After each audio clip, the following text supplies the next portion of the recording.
Welcome to the deep dive. Today, we're going to be exploring Healing Love. Okay. It's by Frederick Osei-Manu. And it's a fascinating piece from Medium. Have you ever thought that, maybe the things that we think will make us happy, fancy cars or designer clothes. Right. Maybe they're not really the path to happiness? It's interesting, right? Osei-Manu's article, it really dives right into this idea that we're always chasing these outward signs of success, but really true fulfillment, it comes from somewhere else, way deeper. Yeah. This connection between love and healing. Okay, so let's unpack that. Yeah. He has this really powerful quote. Okay. Healing is a child of love. When you hear that, what jumps out at you? That makes me think about how we try to keep our lives in these separate boxes, Yeah. We work so hard to be successful in our careers or, chase after money, but we kind of forget about needing love and connection. And without those things, can we really heal? I mean, life, it throws all this stuff at us. It's true. We get knocked down. It's like we're trying to build a house, but on sand. Right. There's no foundation. Exactly. He's saying that love is the bedrock, It's the most important thing. Yeah. Not just for you to heal, but also to make good things happen out in the world. Mm-hmm. And he actually gives us 5 areas where this transformation can happen. Okay. He starts with home. Makes sense. Which, you think about it makes sense. Yeah. It's the first place we learn about love and belonging. Yeah. But creating that kind of environment, where people feel safe and loved, it's work. It takes effort. Yeah. It's got to be a space where anyone can be themselves. Right. Where it's okay to be vulnerable and you're met with compassion. Yes. Not judgment. Exactly. Let's be honest though, that is so much easier said than done. It really is. We all have our baggage. Things from our past, maybe even, bad patterns from when we were kids. Oh, yeah. How do we break free from all that? Right. And actually make a home that's full of love and healing? I think that's where the real work comes in. Okay. Recognizing those patterns. Yeah. Maybe even going to therapy or getting some guidance to really unpack it all. Yeah. But it's also about making a choice Okay. to respond with love even when it's hard. Right. Think about it like this. Every single moment we get is a chance to rewrite the script. Okay. A chance to create something new. Huh? Something healthier. It's we're always building and rebuilding that foundation. Yeah. Okay, so we've talked about home.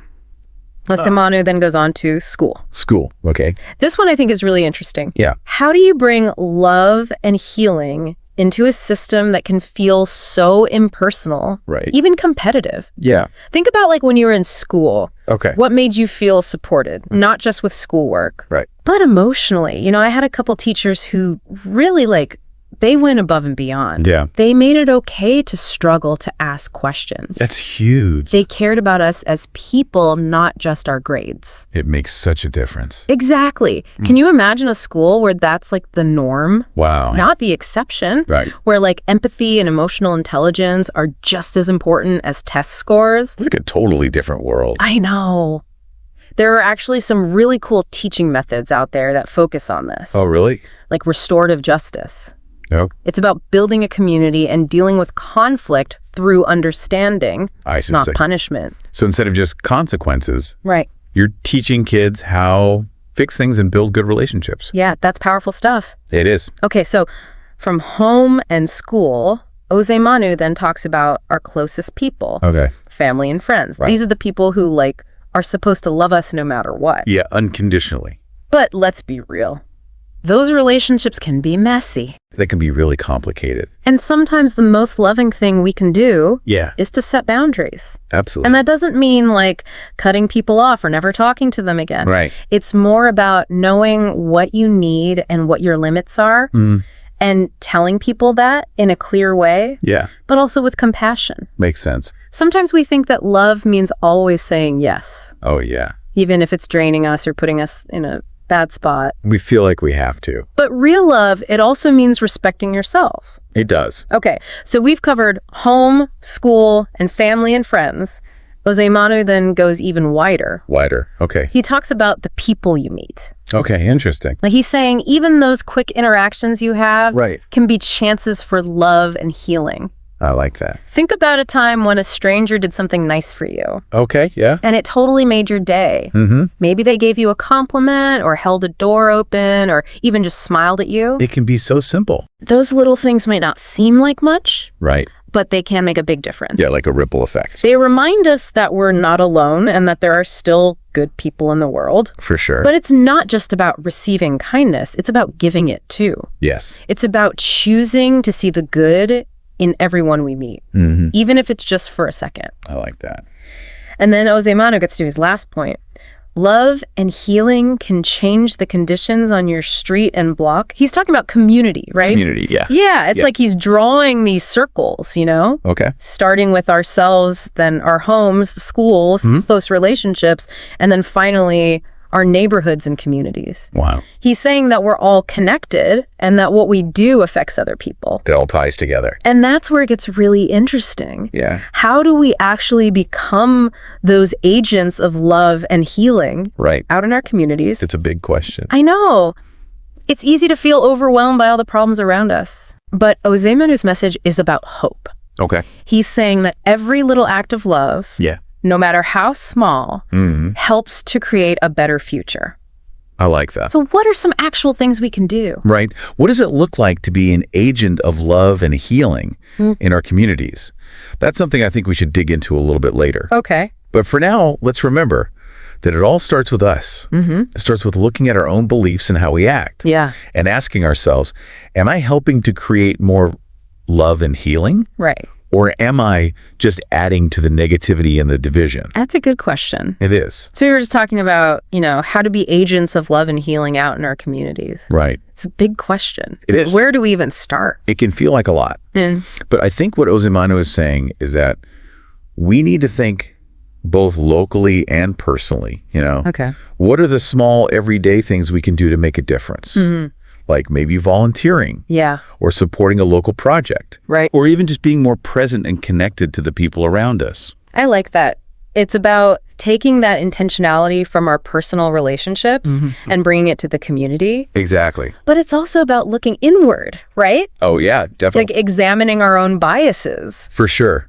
We all have blind spots. Areas where we might be unintentionally hurting others. Yeah. It takes a lot of courage to really look at yourself and ask, am I really living in a way that aligns with love and healing? Right. And if not, what needs to change? It's a tough question. It is. But important. It's easy to point fingers at other people. Oh, yeah. Way easier. But real change starts with each of us taking responsibility. Absolutely. For our own thoughts, words, and actions. Right. And it's about being willing to have those tough conversations. Yeah. Sometimes love means standing up to injustice. Okay. Speaking out against things that are causing harm. It might even mean having hard conversations with family or friends. That can be really challenging. Especially these days. It is. It's easier to stay in our own little bubbles. Right. Surrounded by people who already agree with us. Yeah.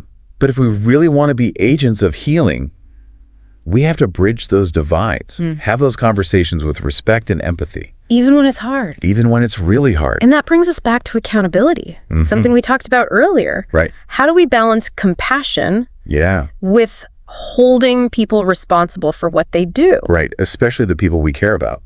That's a tough one.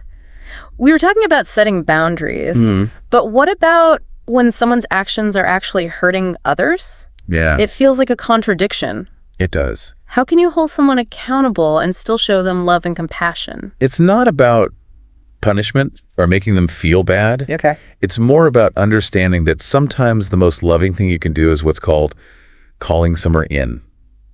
Okay, instead of calling them out. Right. It's about having that conversation with the goal of helping them see the impact of their actions. I see. And encouraging them to make different choices. So it's about approaching those conversations with understanding, not judgment. Exactly. It's about believing in their ability to grow and change and offering support along the way. But what if they're not open to it? What if they just refuse to see the harm they've caused? That's when things get even more complicated. Yeah. Sometimes, no matter how hard we try, people just aren't ready to change. And in those cases, we might need to create some distance to protect ourselves. That makes sense. It's like saying, I love you, but I also love myself. Right. And I can't let myself be hurt or disrespected over and over. Exactly. Love doesn't mean we have to put up with harmful behavior. Okay. It means holding ourselves and others to a higher standard, a standard of love, respect, and accountability. This is making me realize that being an agent of love and healing, it's a journey. It is. It's not a destination. It's about constantly growing and learning. Right. It requires us to be both reflective and proactive. Yeah. Compassionate and courageous. It's not always easy. It's not. There will be times when we mess up, when we make mistakes. Right. When we feel overwhelmed by all the challenges. But I think Osei-Manu's message is ultimately hopeful.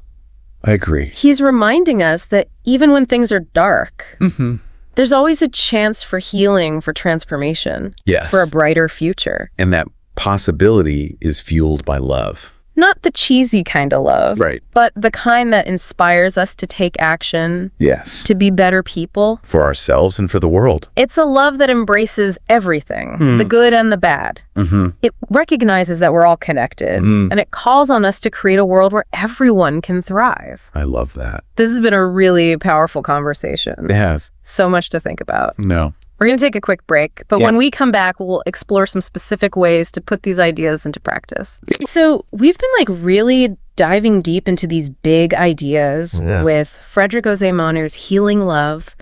We've talked about how we need love to heal as individuals and as a society, but how does this actually play out in real life? That's the question. It is. Yeah. What are some practical ways that we can actually be these agents of love and healing? I think that's the beauty of what Osei-Manu is saying. Okay. He's not giving us a one-size-fits-all answer. Right. It's more like an invitation, to figure out what speaks to us, to find our own ways to make the world a more loving and healing place. So where do we even start? It's easy to feel overwhelmed, It is. I think it starts with changing how we look at things. Okay. Instead of focusing on how big the problems are, what if we focus on the little things? Okay. The everyday acts of love and kindness that are already happening all around us. Think about those times when you've seen someone go out of their way to help a stranger, Okay. a neighbor who's willing to listen, or a community that comes together to support someone in need. Right. These things might seem small, Yeah. but they're actually the foundation of a more caring and just world. It's like that saying, be the change you want to see in the world. Exactly. But it's not about waiting for someone else to do it. Right. It's about each of us asking ourselves, what can I do? Yeah. How can I bring love and healing to my own little corner of the world? And it doesn't have to be anything huge or complicated. Okay. It could be as simple as giving a genuine compliment. Yeah. Checking in on a friend who's having a hard time, or really trying to listen with empathy instead of judgment. Or even just smiling at people you pass on the street. Right. Those little things can mean so much. You can. It's about remembering that we're all connected and that everything we do, even the small stuff, has a ripple effect. Yeah. And as we practice these acts of love and kindness, we not only affect others, but we also cultivate those qualities in ourselves. It's like a positive feedback loop. Exactly. It's like we're planting seeds of compassion Yeah. and watching them grow both inside us and out in the world. But we also have to remember that being an agent of love and healing isn't always a walk in the park. Right. It's not always easy. There will be times when people resist, Yeah. when our efforts are met with negativity or even hostility. It's true. And it's important to remember that we can't force anyone to change. Okay. We can't control what other people do, Right. but we can control our own intentions. We can choose to act from a place of love, Okay. even when it's hard. And sometimes the most loving thing we can do is step back. Yes. Set boundaries and protect our own energy and well-being. Exactly. Self-care is so important. It is. We can't give to others Right. if we're running on empty. It's about finding that balance Yeah. between giving and receiving, between having compassion for others Okay. and taking care of our own needs. This has been such a thought-provoking conversation. It really has. Osei-Manu's Healing Love. It's a powerful reminder that we all have a part to play Yeah. in creating a world that's more loving and healing. And it starts with each of us. Right. It starts with recognizing the power of love, embracing our own ability to heal, Yeah. and taking those small but brave steps to make a difference. In our own lives and in our community. Exactly. So to everyone listening, as you go about your day, think about what really resonated with you. What seeds of love and healing will you plant today? Yeah. Remember, even the smallest acts of kindness can have a huge impact. They can. Creating a brighter and more compassionate world for everyone. I love that.